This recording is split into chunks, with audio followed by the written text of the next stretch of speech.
All right, everybody, I want to do this pretty quickly because I know sometimes my videos can get long. The image you're looking at, I'm grabbing from a post on conspiracy about the John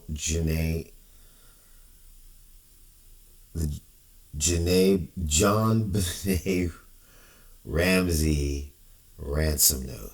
Man, I do not know why I have such a hard time with that girl's name. All right. So in the ransom note on page 2, near the top left of the page, is a word that people want you to believe is the word delivery scratched out. It's actually a pictorial code that looks exactly like the type of coding that was done in the Zodiac case. So this is it. This is the word that they say is delivery. It was intentionally meant to look like that, so there would be words around it to suggest to your mind to put delivery there. That is the magic of this type of coding, even though it's actually a picture, right? So here's a person. Here is a long gun, not a shotgun, but a military semi or fully automatic rifle, right? Pointed directly at the head of a larger person with a large head, and that's that person's body. But what I recognize now that I've enlarged it is, see, there's a face here, and there's black. This is also doubling for black hair, so that's a female. I recognize this image. This is Albert Lee Terry Jr.'s design for Betty Lou Jensen. I believe she died at Lake Herman Road. It's in a movie he did, In Blood.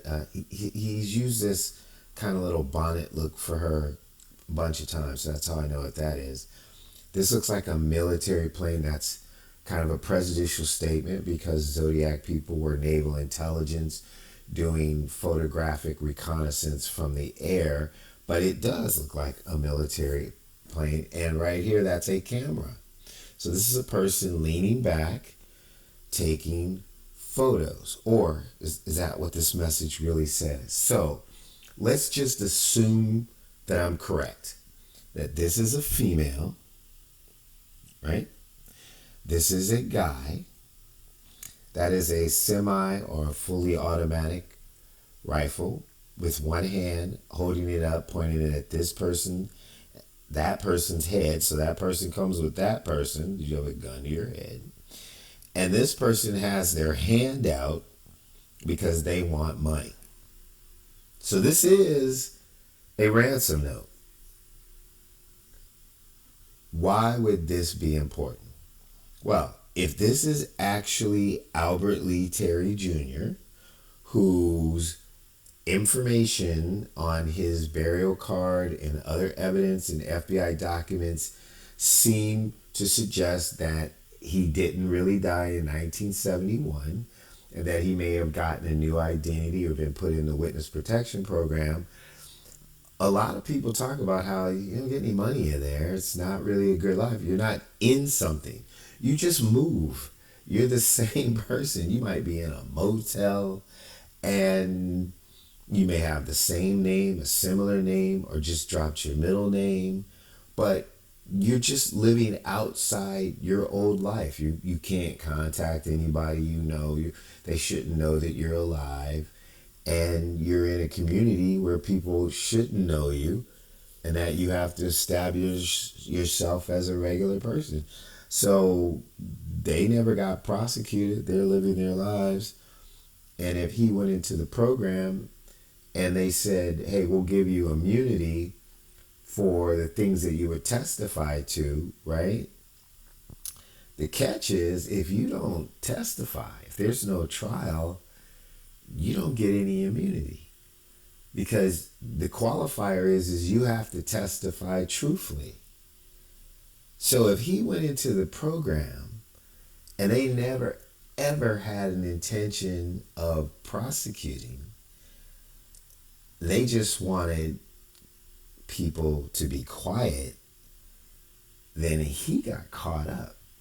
He admitted to what they did as a Zodiac. He threw in the Texas murders in this proffer document that we believe was used to gain access to the program.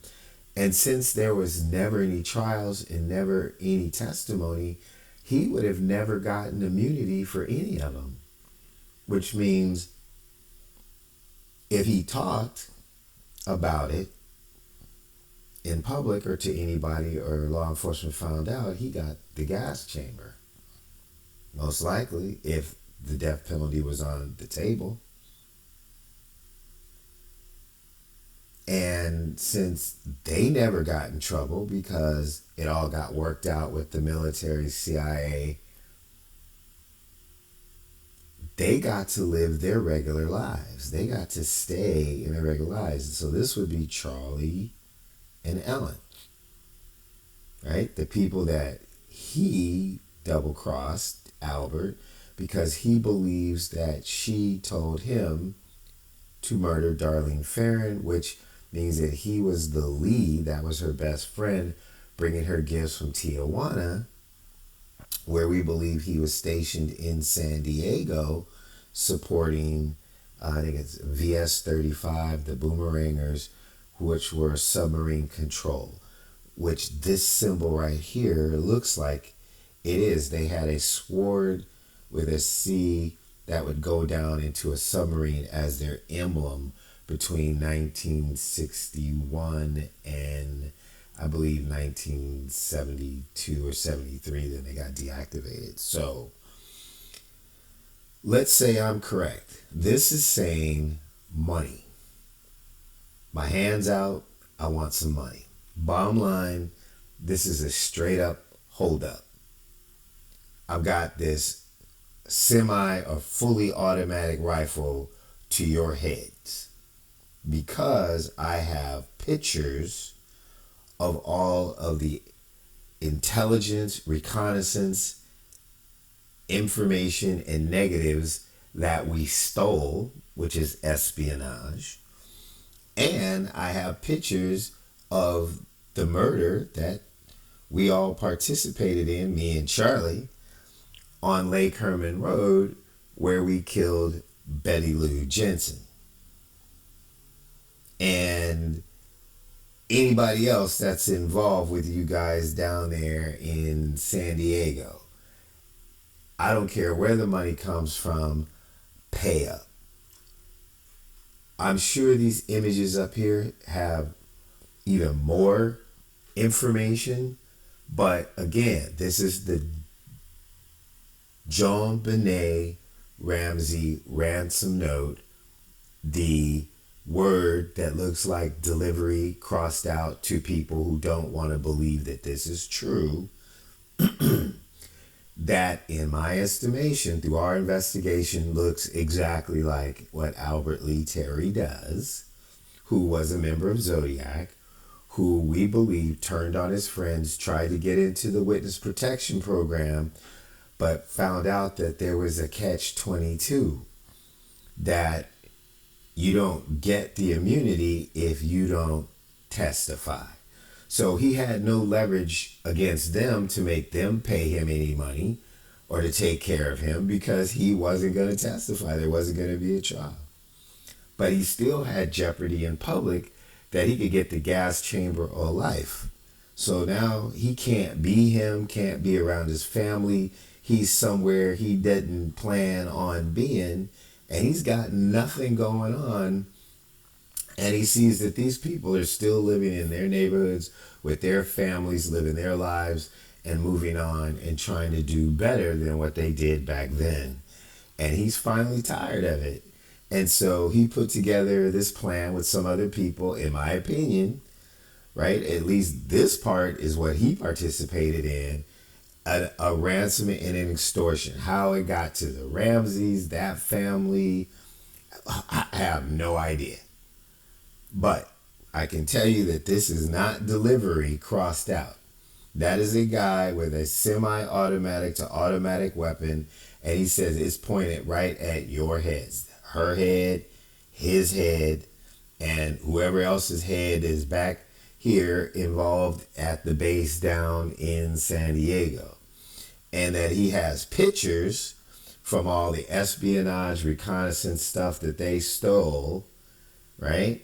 From the experimental satellite real-time boat and troop reconnaissance photographic tests that were going on at NAS Alameda in San Francisco during the time that the Zodiac was doing this stuff. And he has pictures of the murder of Betty Lou Jensen on Lake Herman Road. The guy loves pictures and he wants money. So that's what I believe you're looking at, that ransom note was actually meant for his former friends that were Zodiac, and that the murder, again, using the Zodiac modus operandi, was simply to get this letter published so that they could communicate without any traceable lines of communication. And then somehow, I guess, maybe in the rest of the letter there's instructions, or however they were going to work all this out. I have no idea.